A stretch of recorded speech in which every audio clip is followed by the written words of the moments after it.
오늘 말씀은 창세기 35장 1절부터 15절까지 말씀입니다. 창세기 35장 1절에서 15절까지 말씀이고요. 제목은 소망, 목적지를 향한 목표를 세워라. 목적지를 향한 목표를 세우라. Destination for Goal이라고 하는 제목입니다. 여러분 새해 복 많이 받으시고요. 2023년 한 해가 그래서 오늘부터 시작이 되었습니다. 여러분 각자 올 한 해 이루고자 하는 삶의 목표가 있을 거예요. 그 목표가 삶의 소망이 되고 그 소망이 이루어지는 한 해가 되기를 축복합니다. 2022년 그 한 해를 돌아보고 2023년을 바라보니까 제가 야곱의 삶이 떠올랐어요. 며칠 전부터 이제 오늘 1월 1일 말씀 준비를 해야 되기에 2022년 지금까지의 삶을 쭉 돌아보고 또 이제 앞으로의 삶을 이렇게 바라보게 되다 보니까 성경의 인물인 이 야곱이라는 사람이 이게 떠올라서 오늘 말씀을 좀 준비하게 되었습니다. 왜냐하면 이 야곱이라는 사람은 성경 전체를 통해서 우리 각자의 인생과 아주 밀접하게 맞닿아 있는 인물이기도 합니다. 그것은 야곱과 그의 가정을 통해서 지금도 동일하게 겪는 가족 간의 갈등, 또 부부의 문제, 자녀 양육에 대한 이야기 등등 우리가 살면서 실질적으로 맞부닥치는 그런 다양한 주제들이 이 인물 속에서 모두 다 그런 주제들로 등장하기 때문이죠. 그리고 이러한 동일한 갈등과 생명을 위협받을 만큼 급박스러운 순간에도 결코 놓치지 말아야 할 삶의 이유와 목적, 그리고 순간순간 주어지는 삶의 목표를 이루어가는 스펙타클한 이야기가 야곱의 이야기입니다. 그렇다고 야곱의 이야기가 단지 성공의 스토리라고만 볼 수 없는 것이 그가 말년에 애굽에서 바로를 만나서 했던 그의 고백에서 그의 삶이 아주 처절하게 드러나기 때문입니다. 그래서 야곱의 삶을 성공 스토리라고 보기에는 좀 어폐가 있는 그런 거죠. 그래서 자기 자신의 인생을 한 단어로 요약하기를 험악한 세월, 험악한 인생을 살았다. 이 험악이라는 단어가 이 원어로 보면요, 사악하다, evil, bad, 안 좋은 그러한 자신의 라이프를 보냈다라고 고백을 합니다. 하지만 그의 이야기를 바꿔보면요, 그의 삶의 최종 목적지에서 자신의 삶을 돌아보니까 험악한 세월을 보냈지만 결국 자신은 주어진 인생을 살아냈다는 거예요. 비록 험악한 삶이지만 자신의 삶을 살아야 할 이유와 목적 앞에 서 있다고 하는 이 담담한 고백처럼 들리는 겁니다. 그 인생이 참 불쌍하다, 안 됐다라고 우리는 말할 수가 없어요. 아니면 야곱이 인생이 성공했다라고 말할 수도 없어요. 하지만 자기가 나는 험악한 세월을 살았다라고 이야기하는 그 이야기 속에서 나는 지금까지 그 삶을 살아냈다라는 이렇게 담담한 고백처럼 들리더라는 겁니다. 저는 어제 2022년 10월 31일이잖아요. 한 해의 마지막 날 우연히 이 애플 TV에서 상영하는 이 해방이라고 하는 영화를 봤습니다. 영화의 시작은 한 흑인이 어린 자녀들을 둘러놓고 자신의 아내의 발을 이렇게 물로 씻어주면서 하나님은 선하시다라는 이 시편을 암송하는 장면으로 시작합니다. 이 영화는요, 미 남북전쟁 당시 목화밭에서 일하던 한 흑인 그 가장이 철로 공사 현장으로 끌려가는 그러한 내용입니다. 그렇게 끌려갔다가 자유를 위해 도망친 그 노예에 대한 이야기. 이 영화에서 보여주는 중요한 특이점은요, 압제와 고난 속에서 바라보는 흑인들의 하나님. 그 하나님은 선하시다. 계속해서 이 흑인 노예로서 온갖 핍박과 억압과 고난과 고초를 겪는데 그의 입속에서는 언제나 하나님은 선하시다. 그리고 하나님은 우리와 함께 하신다라는 말을 계속해서 하는 걸 듣게 됩니다. 그러면서 그 중심으로 해서 얼마나 놀라운 일들을 우리에게 행하시는가에 대해서 그런 시편들의 고백처럼 들린다면요, 이 백인들도 동일하게 성경 말씀을 외칩니다. 그러면서 성경 말씀에 주인에게 순종하라. 그 말고는 없어요. 백인들이 다 이렇게 갖다 쓰는 신약 성경의 이야기들은요, 상전들에게 순종해라, 주인에게 순종해라, 뭐 그런 말 외에는 없다는 거예요. 어쩌면 지옥 같은 현장에서도 하나님의 선하심을 믿고 하나님 우리와 함께 하신다라고 말하면서 자신들의 삶의 목적지를 향해 묵묵히 걸어가는 흑인의 모습이라면, 지옥 같은 현장을 만들면서 성경 구절을 외치는 백인들이 서로 싸우고 있는 것처럼 느껴지는 영화였습니다. 죽을 고비를 이렇게 넘기면서 살아낸 흑인이 읊조리는 하나님과 부유한 삶에 취한 백인들이 외치는 하나님이 달라도 너무 이렇게 다를 수 있을까를 느끼는 그런 영화였어요. 여러분, 2023년도가 어떤 분에게 있어서는 인생의 목적지 앞에 서는 분들도 계실 거예요. 어떤 분들은 이제 내 인생의 목적지가 다 다가왔다라고 생각하시면서 삶을 마감 짓는 분들도 계실 것이고, 또한 2023년도가 삶의 목적지를 향해서 가는 중간의 여정, 목표를 세우고 달려가는 과정인 분들도 계실 거예요. 이분들이 훨씬 더 많겠죠. 2023년이 내 삶의 종착지, 또 목적지가 되시는 분들보다는 내 삶의 그 목적지를 위해서 목표를 세우고 달려가는 하나의 과정인 분들이 훨씬 더 많을 거라는 거예요. 지난 2019년 말에 시작된 그래서 코로나로 인해서 2022년 작년 초까지 문을 닫아야 했던 시간을 지났죠. 또 겨우 문을 열었지만 함께할 분들이 없는 이 링크교회 앞에 올해의 목표는 어떻게 아름다운 마감이 가능할까? 어떻게 아름답게 이렇게 마무리를 지을까입니다. 그래서 제가 지쳐도 너무 지쳤다는 것이에요. 또 가정의 문제도 있습니다. 그럼에도 불구하고 2023년을 소망으로 살아내기를 바라면서 그러면서 말씀을 좀 준비하고 살펴보기를 원합니다. 오늘 본문에서 야곱은요, 부모를 떠나서 험한 세파 가운데 혼자 어떻게 살았었는지 지난 20여 년 동안 그가 겪은 환난의 삶을, 자기 가족들을 전부를 모아놓고 자기가 지금까지 믿었던 하나님에 대해서 오늘 말씀 3절에 나의 환난 날에 응답하시며, 나에게 환난 날에 응답하시며 나의 가는 길에 나와 동행하신 하나님이시다라는 놀라운 간증과 고백하는 걸 볼 수 있어요. 마치 이 아까 말씀드렸던 해방이라는 영화에서 그 흑인 노예가 하나님을 향해서 했던 고백이에요. 나와 함께 하시는 하나님, 내 길을 인도하시는 하나님, 내 환난 날에 응답하시는 하나님이라는 말과 고백하는 그 고백과 굉장히 이렇게 맞닿아 있습니다. 야곱이 어떤 사람이냐 하는 것을 자체하고요, 그의 고백 안에서 우리의 인생이 들어야 할 가장 중요한 하나님에 대한 고백을 우리는 만나게 되지요. 어떤 고백입니까? 나의 환난 날에 내게 응답하신 하나님이라는 거예요. 그러면 야곱은 어떤 환난을 겪었다는 것일까요? 나의 환난 날에 응답하셨다고 말하는데 그는 어떤 환난을 겪었지요? 오늘 말씀이 있기 전까지 대략 한 4가지의 환난으로 이렇게 추려서 말할 수 있을 거예요. 근데 첫 번째 환난이라면 형 예서를 속이고 축복을 가르친 일로 말미암아서 시작된 환난의 시작이죠. 대략 20여 년 전에 형 예서를 속인 일이 있었잖아요. 아버지를 속였습니다. 축복을 가르쳤죠.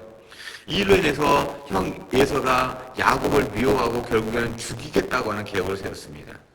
그래서 목숨을 건지기 위해서 수천리 떨어진 이 바다나아람에 외삼촌 라반의 집에 찾아가 홀로 가는 길, 그 나그네 신세가 되었던 겁니다. 성경에는 아주 쉽게 쓰여서 그렇지 아마 몇 날이고 며칠이고 가야 하는 참으로 고단한 길이었을 거예요. 바로 이 길이 야곱에게는 그 인생에 처음으로 만난 환난의 길이었습니다. 혼자 먼 사막길을 걸어가다가 어느덧 해가 졌습니다. 캄캄해서 더 이상 길을 갈 수가 없었어요. 그래서 지쳐가지고 광야 한 모퉁이에서 입고 있던 외투를 덮고 그리고 또 돌 하나를 베개 삼아서 누웠습니다. 앞으로 내 인생은 어떻게 펼쳐질까? 삼촌이 과연 나를 알아볼 수 있을까? 내가 다시 이 길을 돌아와서 어머니, 아버지를 만나볼 수 있을까? 여러 가지 복잡한 생각들이 야곱을 괴롭히고 마음을 무겁게 했을 거예요. 그러다 깜빡 잠이 들었죠. 하나님께서 꿈속에서 나타납니다. 그러시면서 내가 너와 함께 있어. 네가 어디로 가든지 너를 지키며 너를 이끌어 이 땅으로 돌아오게 할지라. 내가 내게 허락한 것을 다 이루기까지 너를 떠나지 아니하리라. 내가 너와 함께 있겠다. 내가 어디로 가든지 너를 지키겠다. 너를 이끌겠다. 이 땅으로 내가 너를 다시 돌아오게 하겠다. 이것은 야곱에게 하나님의 신실하심, 특별히 하나님의 축복을 갈망했던 야곱에게 제시된 인생의 목적지를 보는 아주 놀라운 사건이에요. 그가 처음에 만난 그 환란 속에서 그의 인생의 목적지를 하나님은 보여주신 겁니다. 꿈을 찾다가 꿈을 잃어버릴 그 순간에, 그 환란의 순간에 목적지와 삶의 목표를 주시는 하나님을 경험한 야곱이죠. 그러니까 야곱에서 환란은 목표가 새로워지는 때라는 것을 읽을 수 있습니다. 그러니까 환란이 닥쳤어요. 아, 나의 삶의 목표가 새로워지겠구나. 목표가 이제는 이렇게 수정이 돼야 되겠구나. 라는 것이 그에게는 이제 처음으로 이렇게 경험하게 되는 거잖아요. 그리고 두 번째는요, 가정 내에서 오는 그 관계 속에서 환란이에요. 겨우 바단 아람에 도착했습니다. 삼촌 그 라반 밑에서 일을 하게 되지요. 아버지 이삭의 말을 따라서 거기서 자신의 아내를 얻고 또 가정을 꾸렸습니다. 그 내용이 창세기 31장의 내용이에요. 그리고 대략 20여 년간 처가살이를 합니다. 열심히 그 일한 덕분에 이제 아내도 여러 명 거느렸죠. 아내가 4명 있잖아요. 그 재산도 꽤 모았습니다. 요즘 말로 하면 야곱은 자수성가한 사람이에요. 어느 정도 때 성공했나 싶더니요, 이전에는 등장하지 않는 인물이 등장해요. 바로 야곱의 처남들이에요. 이 처남들이 나와서 야곱을 험담합니다. 질투하기 시작해요. 좋은 말이 오갈 수 없잖아요. 서로 관계가 아주 불편해집니다. 그러다 야곱은 고민에 빠집니다. 내가 이제 어떻게 해야 할까? 아직 헤브론에 있는 집에서는 아직 연락이 없어요. 형 예수의 마음이 풀어졌다라든가, 형이 너를 간절히 보고 싶다라든가, 그런 연락이, 어머니부터 연락이 없습니다. 그렇다고 여기에 남아있을 수도 없잖아요. 처남들이 질투하게 됩니다. 삼촌 라반도 고가운 시선으로 보지 않습니다. 범민이 시작되는 겁니다. 이것이 하나의 사랑에 만날 수 있는 환란이죠. 이렇게 고민하고 있을 때 하나님께서 나타납니다. 그리고 내 조상의 땅, 내 족속으로 돌아가라. 내가 너와 함께 하리라. 인생의 목적지는 돌아가라는 거잖아요. 그리고 하나님은 새로운 목표인 그 땅으로 돌아가는 목표를 주시는 거잖아요. 이렇게 하나님께서 나타나셔가지고 약속을 상기시키고 분명한 응답을 주셨습니다. 그래서 가족과 함께 떠날 결심을 하고 떠났는데 삼촌 라반이 사람을 데리고 오죠. 그때 좀 동일하게 어려움을 겪는 거예요.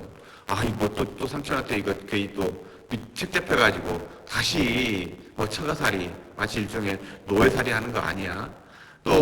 아니면 이렇게 잘못 보여가지고 죽임을 당하는 거 아니야? 그러한 조급한 마음이 들 때, 마음이 이렇게 쪼그라들 때, 두려워할 때, 이때도 하나님께서 간섭하심으로 야곱을 보여주시죠. 그리고 또 세 번째는요, 세월이 흐른 후에 다시 만나게 된 형 예서에게서 느끼는 환란이에요. 삼촌과의 관계도 정리가 되었습니다. 이제 고향으로 향했어요. 근데 형의 마음이 어떤가 하고 종들에게 선물을 들려서 동생 야곱이 있다는 소식을 알려주죠. 그랬더니 거기 온 반응이 창세기 32장입니다. 야곱에 대해서 20년 동안 형 예서의 마음은 풀리지 않았다는 거예요. 가만두지 않겠다고 벼르고 있었다는 거예요. 그래서 정말 형이 400여 명의 장정을 데리고 야곱을 향해 오고 있다고는 정보를 받게 됩니다. 야곱은 형과 싸울 만한 사람도 그렇다고 힘도 없었습니다. 형 예서가 와서요, 야곱을 공격하면 지금까지 20년 동안 쌓아놓았던 모든 가족들이 몰살한 거죠. 그리고 한순간에 모두 다 가지고 있던 재물을 사라지게 됩니다. 생명을 건지게 될지 못 건지게 될지 알 수 없는 위기에 처하게 됩니다. 그래서 근심하고 너무나도 범민이 됩니다. 잠이 오지 않죠. 그래서 먼저 이 야곱의 습성 따라서 먼저 반 나눠서 가족을 먼저 이렇게 강을 건너서 보냅니다. 그리고 뭐 이렇게 강에 혼자 앉아가지고 고민하고 있을 때 한 천사가 나타납니다. 그리고는 천사와 야곱이 씨름을 하죠. 밤새 엎치락 뒤치락 씨름을 하는데도 야곱이 얼마나 고집이 세고 붙들고 있는지 겨룰 수가 없습니다. 승부가 나지 않아요. 날이 새는데 천사는 가야 하고, 그래서 결국엔 야곱의 환도뼈를 쳐서 불구자로 만듭니다. 그리고 이제 그러다 보니까 형 에서가 와도 이제는 뭐 도망칠 수도 없어요. 불구가 되었으니까. 그때 하나님께서 야곱에게 묻습니다. 내 이름이 뭐냐? 야곱입니다. 네 이름 참 흉흉하다. 이제는 내가 너의 이름을 이스라엘이라고 고쳐준다. 라고 하면서 이제 떠나게 됐죠. 바로 이 이스라엘. 하나님과 겨뤄서 이겼다.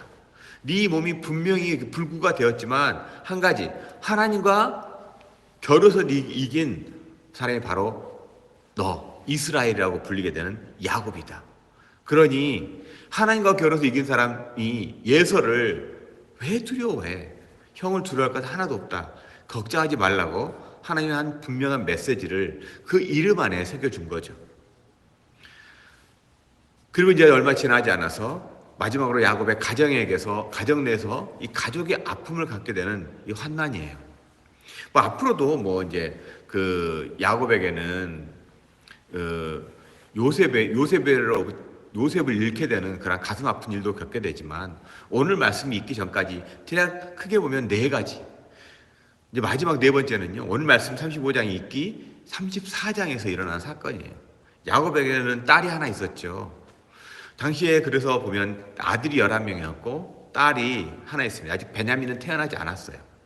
이 딸 디나가 세겜성을 구경하러 갔습니다.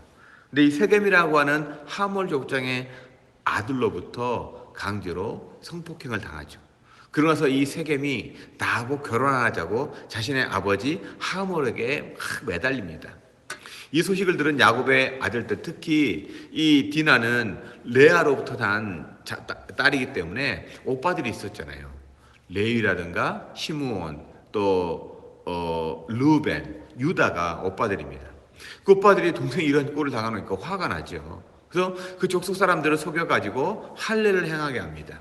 그리고 나서 가장 몸을 거동할 수 없는 그 3일째 되던 날 칼을 들고 이 하물족을 다 이렇게 몰살해버립니다. 남자들 다 죽여버려요. 이 일로 인해서 야곱의 일생일대의 위기가 닥친 겁니다. 세겜성과 동맹을 맺은 주변 부족 그 부락들이 있잖아요. 그 소식을 듣고 주변 부락이 연합을 해가지고 공격한다면요, 야곱 집은 툭대밭이 되는 건 뭐 문제도 아닙니다. 굉장히 이 자신의 삶에 있어서 목적지가 정해져 있는데 그 목적지가 완전히 하루아침에 다 깨지게 된 상황이에요. 얼마나 마음이 탔겠습니까? 이럴 수도 저럴 수도 없는 이 마음의 번민과 너무나도 두려운 상황이었어요. 이럴 때 오늘 말씀 1절이 일어나서 베델로 가라는 하나님께 주어진 목표가 주어진 거예요. 이 두려운 상황 가운데 목표점이 주어졌다는 거예요. 거기는 목적지가 아니에요. 베델은 머물러야 하는 장소가 아니에요. 거기는 거쳐가야 하는 장소예요. 반드시 거쳐가야 하는 장소. 거기에 분명히 베들로 돌아오게 하겠다라는 하나님의 언약이 있었잖아요. 거기를 거쳐가야 되는 장소예요. 그래서 거기는 목표점이 되는 겁니다. 목적지가 아니에요. 인생의 목적지가 아니죠. 그래서 지금까지 이렇게 한 4가지 정도 사건을 통해서 야곱은 불확실한 미래를 맞게 될 때, 어떤 선택을 해야 할 때, 그 기로에 섰을 때, 생명이 위협당할 때, 가장 큰 시험이 바람이 불어왔을 때 하나님이 이 야곱을 찾아와서 응답해 주시는 직접적인 경험을 여러 번 했죠. 목표를 수정해야 하고 목표를 바꿔서 이루어야 할 그 목표점이 계속해서 주어진 거예요. 그것이 바로 언제요? 환난을 당할 때요. 그러니 내가 환난을 당합니까? 그럼 내가 내 삶의 목표가 수정이 돼야 되는 거예요. 목적지는 언제나 동일합니다. 우리 신앙의 종착역은 동일해요. 그렇지만 삶을 살아내는 방식들은 다 다양하잖아요. 다 똑같이 살 수는 없어요. 거기에 목표가 다르다는 거예요. 2023년에 여러분에게 주어진 목표가 있다는 거예요. 이 목적지를 향한 목표가 있다는 거예요. 그렇기 때문에 나의 하나님 여호와는 누구냐? 나의 환난 날에 내게 응답하신 하나님, 나의 가는 길에 나와 동행하는 하나님이라고 자식들을 앉혀놓고요, 이렇게 고백할 수 있었던 거예요. 그가 최소 4번의 이 환난을 하나님과 함께하면서 목표를 수정하고 수정해가면서 왔던 그 길 때문에 과연 나의 하나님이 누구인지, 나의 가는 길에 나와 동행하는 하나님이 누구인지를 갖다가 자신의 자식들에게 고백하는 겁니다. 이게 바로 복음 선포예요. 이런 하나님을 경험했던 믿음의 조상 야곱, 이런 야곱을 바라보면서 이제 말씀을 보고 듣고 있는 우리 모두에게 남은 중요한 질문이 하나 있죠. 야곱의 하나님이 과연 나의 하나님이신가? 야곱에게 있어서 환난 날에 응답해 주시고 도와주신 그 하나님이 나도 도와주시는 하나님이신가? 라는 질문이죠. 사실 우리가 살면서요, 크고 작은 환난을 매일 당하며 살고 있다고 할 수 있죠. 그래서 그 어려움 가운데 한동안 고통과 근심에 사로잡혀 힘들어합니다. 때때로 마치 하나님이 계시지 않는 것처럼 느껴질 만큼 오랜 기간 동안 환난과 어려움이 떠나지 않을 때도 있습니다. 그래서 과연 야곱에게 응답하신 하나님이 나에게 응답하시는 하나님인가라고 하는 질문을 우리는 진지하게, 아주 심각하게 내 자신에게 던져야 합니다. 특별히 자녀를 잃고 가슴 아파하고 있는 그분들이요. 그분들 중에서도 하나님께 기도하는 사람들이 없겠어요? 내 자식이 나보다 빨리 먼저 가야 되는지, 왜 이렇게 놀러를 갔다가 친구들과 함께 같이 정말 즐겁게 지내러 갔다가 그날 그렇게 죽어야 했는지, 그 하나님, 도대체 하나님 계시다면 도대체 어디에 계셨냐고 묻지 않을까요? 그들에게 있어서 다가가시는 하나님, 그 자녀를 잃고 가슴 아파하는 다가가시는 하나님은 광화문 광장에서 떠드는 그 하나님일까요? 저는 전혀 다르다고 봅니다. 해방이라는 영화에서 그 노예 흑인이 하나님은 선하시다, 하나님 우리와 함께 하신다, 나의 길을 인도하신다, 그렇게 정말 다양하게 하나님을 노래하는 그 하나님과 백인들이 식탁에 앉아서 둘러앉아서 풍성한 식탁 주셔서 감사하다고 기도하는 그 하나님이 같은 하나님일까요? 저는 다르다고 봅니다. 진짜 하나님은 어떤 하나님이신가? 우리의 욕망하는 바를 이루어 하나님입니까? 아니면 하나님의 욕망을 이루어가기에 우리에게 다가오셔서 날마다 말씀해 주시는 하나님이 진정한 하나님일까요? 우리는 늘 이러한 질문을 우리 스스로에게 던져야 하지 않을까요? 야곱에 나타났던 하나님이 과연 나에게도 나타나신 하나님 동일하십니까? 그렇다면 그 야곱의 하나님이 나의 하나님이 되시는가? 야곱을 도우시고 응답하신 하나님이 나를 도우신가 하는 질문 앞에 우리는 그러면 어떻게 대답할 수 있을까요? 바로 우리가 성경을 읽을 때마다요, 기억해야 할 중요한 원칙이 하나 있는데 바로 그건 동일시의 원칙이에요. 성경을 읽을 때 그 내용은 하나님이 나에게 1차적으로 주신 말씀이 아니라고 하는 거예요. 이건 야곱에게 주신 말씀이에요. 성경을 기록할 때 그 말씀의 대상이 다 다르잖아요. 예를 들면 아브라함, 이삭, 야곱, 요셉 각각 따로 있습니다. 그리고 성경에 기록된 내용, 그 당시 하나님 계시의 말씀을 들어야 했던 사람들이 필요에 맞게 해주신 거예요. 그렇기 때문에 하나님께서 지금 저와 여러분, 우리를 위해 직접적으로 주신 말씀은 하나도 없다고 해도요, 틀린 말이 아닐 거예요. 즉 전부 다 다른 사람의 이야기이지 내게 맞는 이야기, 나에게만 주는 말씀은 아니라고 하는 거예요. 근데 이 말씀이 내가 지금 손에 들고 있다고 하는 거예요. 나한테 주는 말씀은 아닌데 내 손에 들려 있어요. 나하고 상관없는 이야기를 내가 지금 성경으로 읽고 있다는 거예요. 근데 이 말씀 나는 어떤 자세로 읽어야 할까요? 여기 아주 놀라운 법칙이 하나 있습니다. 바로 이 말씀을 기록한 분이 누구이신가 하는 거예요. 모든 성경은 하나님의 감동으로 기록됐다고 할 때 바로 하나님의 감동을 경험하게 하시는 분이 성령님이죠. 그러니까 이 말씀을 하나님으로부터 처음 들었을 때 귀를 열게 해주시고 말씀을 듣게 하시고 환상을 보게 하시고 꿈을 꾸게 하시고, 그분이 누구냐고요? 바로 성령 하나님이라는 겁니다. 그분이 오늘 이 말씀을 펴고 우리 마음을 움직이고 감동케 하시는 거예요. 그리고 또 깨닫게 합니다. 이것이 중요합니다. 그래서 성령님은 세월이나 시대, 상황과 관계없이 하나님의 말씀이 영원히 진리가 되도록 이어주는 능력과 감동을 주시는 분이에요. 그래서 성령님을 통해서 우리가 성경을 볼 때 이것이 나에게 직접 준 말씀이 아니라 남의 말씀 같지만 이 말씀 가운데 나에게 직접적으로 주시는 말씀이 있다고 하는 확신을 갖는 거예요. 그러니까 그걸 문자 그대로 받아들이는 게 아니에요. 이거는 야곱에게 주시는 말씀이에요. 그 문자 그대로 내게 받아들이는 것이 아니라 그 말씀을 성령의 감동으로 내가 받아서 나에게 주시는 말씀으로 받아야 한다는 거죠. 이게 바로 동일시 원칙이에요.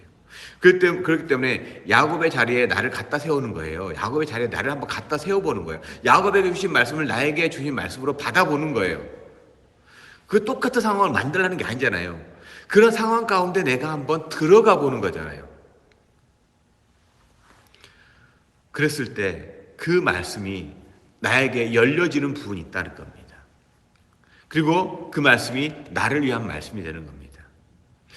그렇기 때문에 영화에서 나왔던 해방의 그 흑인 노예는요, 그 고난과 역경 속에서 늘 성경의 말씀을 받았던 그 사람들의 입장권으로 들어가 보니까 그 풍성하고 아름다운 시편의 노래들이 그 고난의 순간순간마다 하나님은 이렇구나, 하나님은 이렇다라고 이야기하는 거예요. 반면 하나님은 저기에 계세요. 나에게 좋은 거 주실 수 있는 풍성하신 하나님이야. 나를 구원해 주셨지. 먼 이야기처럼 듣는 그 백인들의 이야기 속에서는요, 나온 게 뻔해요. 상전들에게 순종하라. 너희들 내가 관리해야 되니까 내가 문자적으로 성경 말씀 문자적으로 얘기하면 이 종들은 상전에게 복종하라고 돼 있어, 순종하라고 돼 있어, obedience. 그렇게 강조만 하면 그 다른 얘기 할 게 나오지 않는 거예요. 하나님의 풍성하심과 하나님의 아름다우심과 하나님의 영화로우심과 하나님의 그 아름답고 깊은 우리 인간들과 만나면서 가지고 있는 이 사귐이라는 자체가 없다는 거죠. 그 두 동일한 하나님을 이야기하지만 그 하나님과 그 하나님이 싸우고 있는 것처럼 느껴진다는 거예요. 여러분 안에요. 올해 정말 이렇게 하나의 목표를 정했으면 좋겠어요. 이 목적지를 향해서 결국에는 하나님이 내가 너와 함께 하겠다. 내가 정말 이 헤브론 땅 또한 뭐 나중에 이제 애굽으로 들어가게 되지만 다시 헤브론으로 약속의 땅으로 돌아오겠다고 하는 이 최종의 목적지를 향해서 인생의 목표를 갖다 수정해 주시고 수정해 가면서 가는 이 목표점이에요. 2023년에 우리의 목표가 있을 거라는 겁니다. 이 목표가 있는 사람에게는 소망이 있는 거예요. 내 삶의 목표요. 과연 무엇입니까? 저는 말씀드렸습니다. 우리 교회가 잘 마무리가 되는 거예요. 어떻게 하면 잘 마감이 되고 마무리가 될 것인가? 이게 제게는 하나의 소망입니다. 그래야 또 하나의 이 클로징이 되고 그 다음에 또 하나의 오픈이 되기 때문에 그렇습니다. 제 삶의 또 다른 오픈을 위해서, 제 삶의 다른 오픈, 우리 교회의 또 다른 오픈을 위해서 잘 클로징이 되는 것, 이것이 바로 2023년에 제가 가지고 있는 목표점이에요. 너무나도 힘들고 어려운 상황입니다. 마치 환난의 상황이지요. 우리 가정을 위해서도 그렇고 또한 우리 교회를 위해서도 그렇고, 그러면서 올 한 해 이 환난 속에서 다른 어떤 것이 아닌 베델로 올라가라. 베델이 야곱에게는 목표점이거든요. 다시 회복해야 할 그 목표점, 소망의 회복점이 베델로 올라가는 겁니다. 동일하게 잘 클로징하는 거, 베델로 올라가기. 그게 바로 우리 교회의 올 한 해의 목표이고요. 또한 달려갈 수 있는 힘의 원동력이기도 합니다. 하나님은 늘 함께 하십니다. 하나님은 선하십니다. 그 선하신 하나님께서 2023년도도 새초부터 새말까지 눈동자처럼 지키시는 나의 하나님이 되기를 주님의 이름으로 간절히 축원드립니다.